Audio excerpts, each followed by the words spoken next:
ஓம் ஸ்ரீ மகாகணபதயே நமக. ஓம் ஸ்ரீ சரஸ்வத்யை நமக.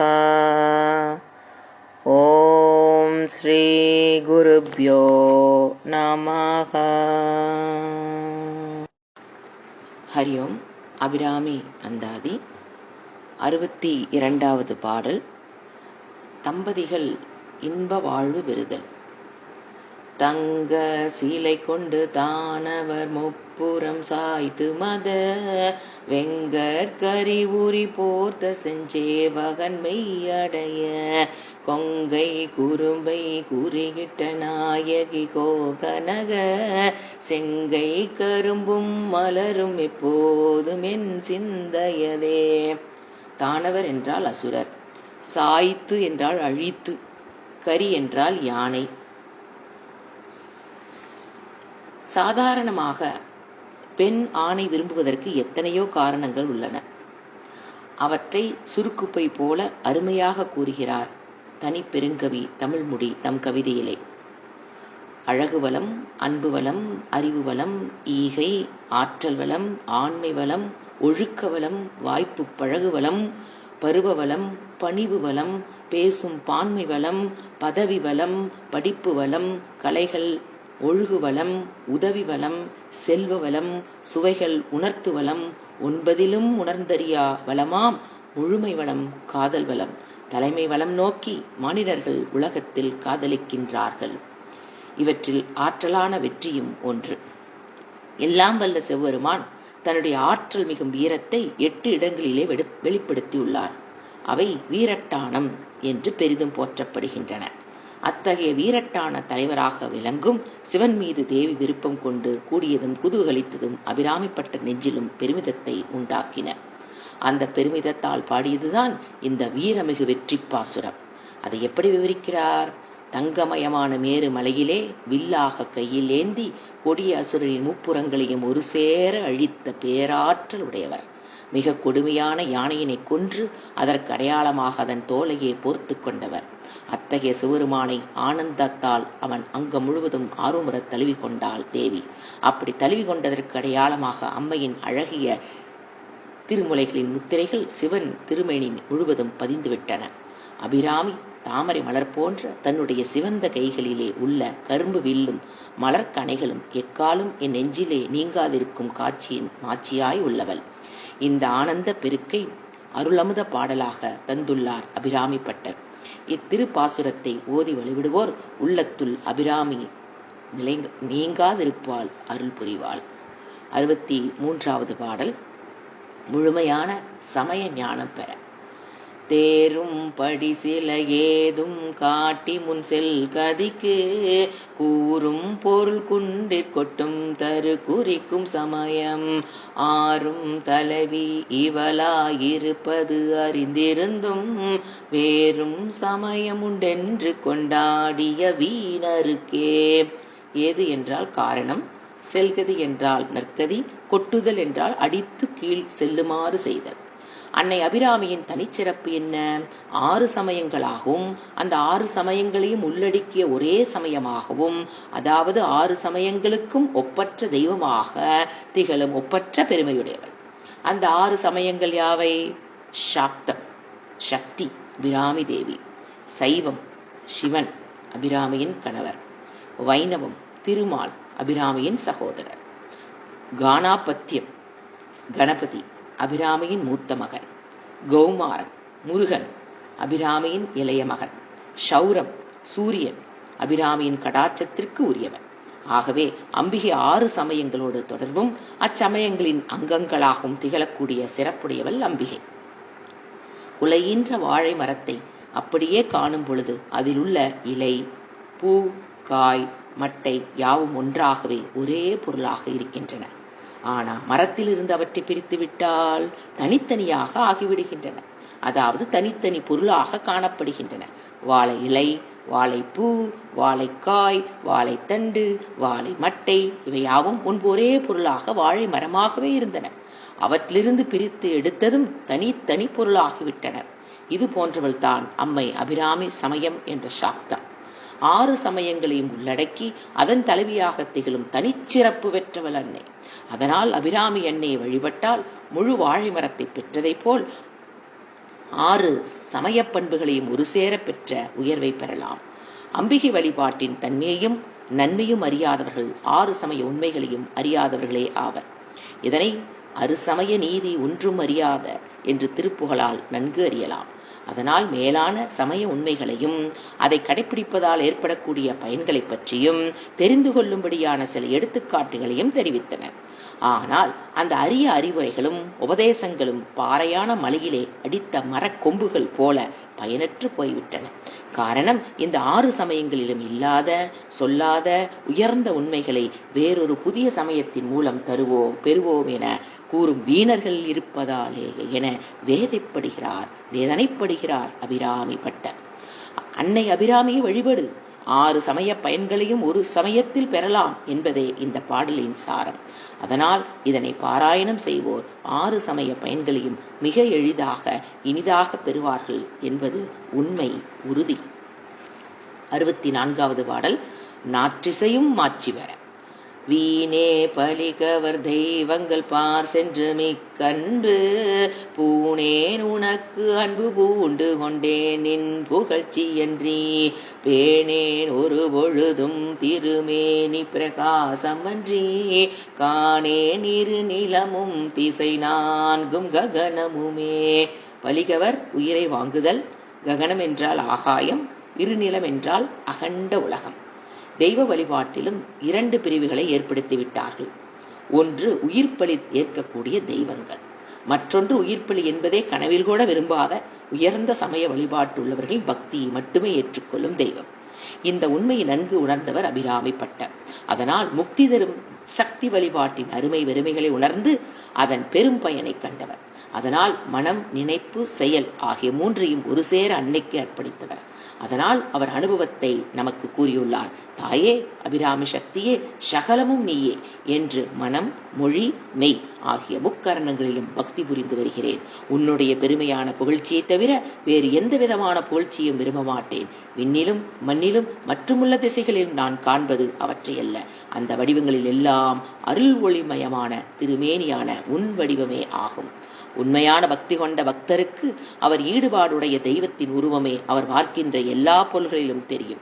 அதாவது பார்க்கின்ற எல்லா பொருள்களுமே அத்தெய்வமாக இருக்கும். இதுதான் உண்மையான பக்தருக்குள்ள இலக்கணம். இதனை பார்க்கின்ற மலரோடு ஊடு நீயை இருத்தி என்ற தாயுமானவர் அருள்வாக்கால் அறியலாம். இதனை ஒரு சான்றால் உணர்த்தலாம். ஒரு சிவபக்தர் இருந்தார். சாதாரண பக்தர் அல்ல, அதிதீவிரமான சிவபக்தர். எந்த பொருளை பார்த்தாலும் சிவனென்றே போற்றுவார், சிவனம்சமே என்று மகிழ்வார். அவர் ஒரு நாள் ஒரு காட்டின் வழியே நடந்து கொண்டிருந்தார். அப்பொழுது பசியும் களைப்பும் மிகுந்து விட்டதால் நடக்க முடியாமல் தள்ளாடி பாதை வழியில் இருந்த ஒரு தோட்டத்தில் அமர்ந்து விட்டார். அதை பார்த்த தோட்டக்காரன் ஓடோடி வந்தான். அடியார்களிடம் அலாதியான பிரியமும் பக்தியும் உள்ளவன். திருநீரும் ருத்ராட்சமும் காவியுடையும் கண்டவன் இவர் பெரிய பக்தர் எனக் கண்டு பசிபோக்க விரும்பி இனிய சுவையுடைய பெரிய வேர் பழாப்பழத்தை அவரிடம் கொடுத்தார். அதை பார்த்தும் அந்த பக்தர் சிவசிவ என நெகிழ்ந்து கூறியபடி அதை விழுந்து வணங்கி கும்பிட்டார். அதை கண்ட தோட்டக்காரன் அந்த பழத்தை வகிர்ந்து உடைத்து அதனுள் இருந்த பலாச்சுளையை கொடுத்தார். அந்த பலாச்சுளையை பார்த்ததும் சிவசிவ என நெகிழ்ந்து கூறி வணங்கி கும்பிட்டார். அதை கண்ட அந்த தோட்டக்காரன் அந்த சுளையை வகிர்ந்து விரித்து அதனுள் இருந்த பலாக்கொட்டையை காட்டி அதை தனியாக வைத்துவிட்டு சுளைகளை மட்டும் சாப்பிடுமாறு வேண்டினார். பலாக்கொட்டையை பார்த்ததும் அந்த அடியார் பக்தி பரவசமாகி சிவசிவ என்று கூறி அதனை வணங்கி தொழுது கண்ணீர் கசிந்தார். அதோடல்லாமல் அந்த பலாச்சுளையை சாப்பிடவும் மறுத்துவிட்டார். அதற்கு என்ன காரணம் என்று தோட்டக்காரன் கேட்டான். அதற்கு அந்த அடியார், அப்பனே, நீ என்னை விட பெரிய சிவபக்தன், உண்மையான சிவபக்தன் என்று கூறி அவனை தொழுதார். அதை புரியாத அந்த தோட்டக்காரன், சிவபக்தி பெரியீர், இந்த பலாச்சுளையை சாப்பிட மாட்டேன் என்று கூறுவதற்கு என்ன காரணம் என்று பணிவுடன் கேட்டார். அப்பனே, இதை நான் எப்படி சாப்பிட முடியும்?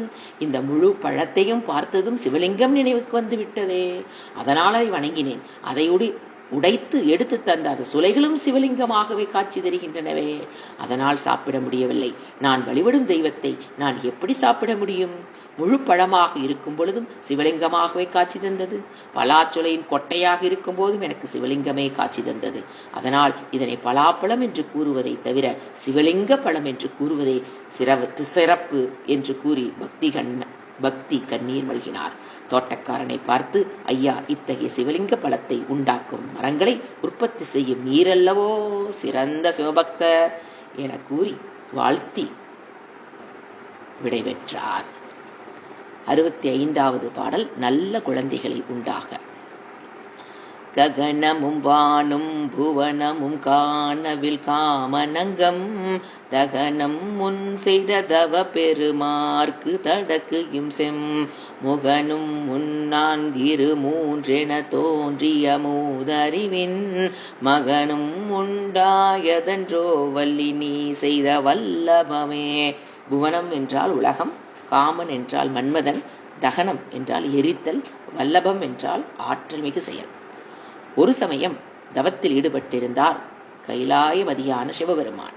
அத்தவத்தின் காரணமாக ஆண் பெண் உயிர்கள் காதல் நாட்டமின்றி துறவிகள் போல் இருந்தன. அதனால் உயிர்கள் உண்டாகாத நிலை ஏற்பட்டு விட்டது. அதனால் மீண்டும் உலக உயிர்கள் காதல் அன்பு பூண்டு நேசமாக வாழ என்ன வழி என்று இந்திரன், பிரம்மா, திருமால், தேவர்கள் யாவரும் ஆராய்ந்து பார்த்தபின் ஒரு முடிவுக்கு வந்தனர். அதன்படி சிவனின் தவத்தை கலத்திட ஏற்பாடு செய்தார்கள்.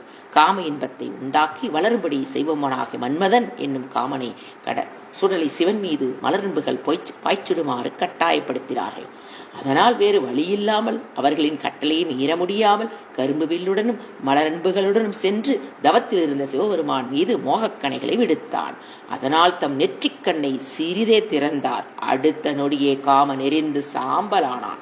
என்றாலும் சிவன் தவம் கலையாமல் மீண்டும் தவத்திற்கே சென்று விட்டார். அதனால் வேறு யாராலும் சிவனின் தவத்தை கலைக்க முடியாமல் தவித்தார்கள். பெண்ணிச்சை விருப்பமில்லாத தவசியாக இருந்த சிவனை தவம் களைய செய்தார் பார்வதி.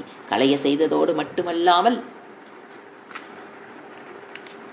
தன்னை விரும்பி மணக்கும்படி செய்து தன் மனம் போல் நடக்கும்படி செய்தார் பார்வதி தேவி.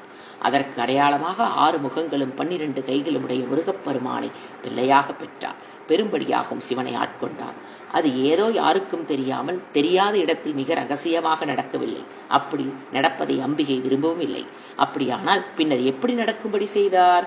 விண்ணில் உள்ள உலகங்களும் அவற்றில் முக்கியமான தேவலகமும் இந்த மண்ணுலகம் காணும்படியாக வில் அம்புகளுடன் வந்த மன்மதனை சாம்பலாக்கும்படி எரித்தார் சிவபெருமான்.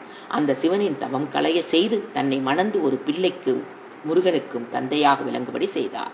அத்தகைய அற்புதமான அரிய செயலை அனைத்துலகம் அறியும்படி செய்துதான் அன்னையின் மாபெரும் வல்லபமே என கூறி அதிசயிக்கிறார் அபிராமிப்பட்டர். அதற்கு என்ன பொருள்? சாதாரண பெண் இன்பத்தை வேண்டாம் என விருத்த துறவு பூண்ட தவ சிவபெருமானை விரைவில் பெண் இன்பத்திற்கு விரும்பி துறவை விடுத்து பார்வதியை மணந்து இல்லற பயனாகிய ஒரு மகனும் உண்டாகும்படி செய்தார். அப்படி செய்தாலும் சிவபெருமானுக்கு சிறிதும் சிறுமை ஏற்படாமல் பெருமையே உண்டாகும்படி செய்தார். அப்படி செய்ததுதான் அபிராமியின் மாபெரும் வல்லபம். இந்த உண்மையான உன்னத நிலையை உலகறிய செய்ய வேண்டிய இந்த பாசுரத்தை அருளியுள்ளார். இதனை சிந்தித்து வந்தித்து வழிபடுபவர்களுக்கு இனிய இல்லற இன்பமும் உலகு போற்றும் உத்தம குழந்தைகளும் உண்டாகும் என்பது தெளிவு சிறப்பு. 66வது பாடல். அபிராமி நாமங்களே மந்திரங்களாகும். வல்லபம் ஒன்றறியேன் சிறியேனின் மலரடி செம் பல்லவம் அல்லது பற்றொன்றிலேன் பசும் போர் பொறுப்பு வில்லவர் தம்முடன் வீற்றிருப்பாய் வினையேன் தொடுத்த சொல்லவமாயினும் நின் திருமா நாமங்கள் தோத்திரமே. வல்லபம் என்றால் ஆற்றல், வில்லவர் என்றால் சிவபெருமான், அவம் என்றால் பயனில்லாதது. அம்பாளின் தரிசன கடாட்சம் பெற்றவர் அபிராமிப்பட்டர்.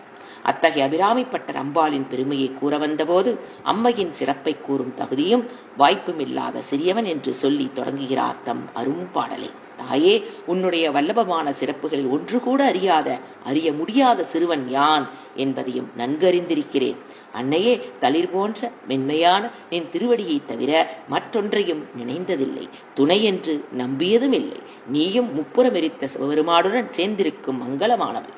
அத்தகைய அரும்பெரும் சிறப்புடைய அன்னையே, உன்னை 4 வேதங்களும் பூரணமாக போற்றிட முடியாதவள் நீ.